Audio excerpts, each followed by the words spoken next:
Siyang naghahangad ng pagkukop ng kataas-taasan at nananatili sa kalingan niyong mga pangyarihan. Mapagkasabi sa kanyang Panginoon, Moog kakahanan, ikaw ang aking Diyos, ang Diyos na tanging kong pinagkatiwalaan.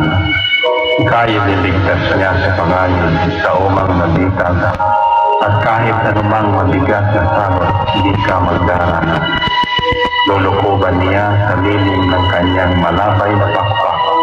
Sa kalinang niya ay natitiyak mo na ikaw ay ligtas. Iingatan niya at ipagtatanggalan pagkat siya'y tapat. Pagsapit ng gabi, di ka matatakot sa anumang bagay. Maging sa gagawing biglaang paglusog, pagsapit ng araw. Di sa ano pa mang darating na sakot, pagkagat ng dilim, di ka matatakot. Kasamaan mang araw kung dumating.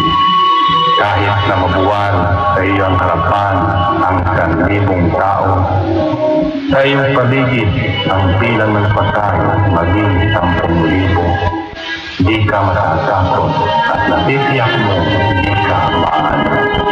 Ika'y nagmamasid at sa panunood iyong mamamasdan. Iyong masasama ay makikita mong pinarurusahan. Sapagkat si Yahweh ang iyong ginawang tagapagtanggalang at ang pinili mong mag-iingat sa iyo'y kataas-taasan. Di mo aabutin kahit mapahamak at walang darasal. Kahit anong uring mga paghihirap sa iyong tahanan. Susubuhin niya ang maraming anghel, silang susubaybay.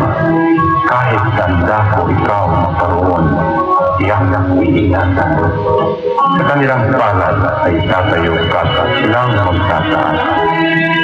At hindi masaktan ang mga pamo sa batong matalas. Kahit ang tapakan mo ay mga leon, ahas na mabangkit, di ka maano sa mga serpientes leong mabangkit. Ang sabi ng Diyos, aking ililigtas ang tapat na akin, at iingatan ko ang sino mang tao kung kikilatin. Pag sila'y tumawag, laging handa ako na sila'y pakinggan. Aking sasamahan, at kung may hilahil ay sasakuluhan. Aking ililigtas at ang bawat isa ay pararangalan. Sila'y bibigyan ko at gagantimpalaan ng mahabang buhay at nakatitiyak ng tatanungin. Sila'y kaligtasan.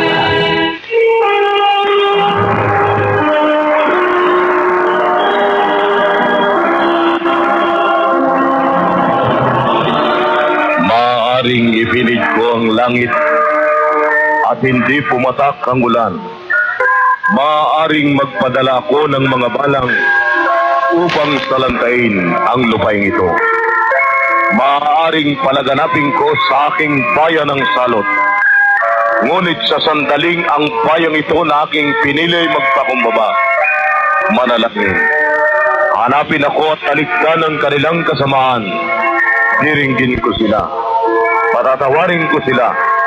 At ibabalik ko sa kanilang lupain ng katiwasayan at kasaganaan.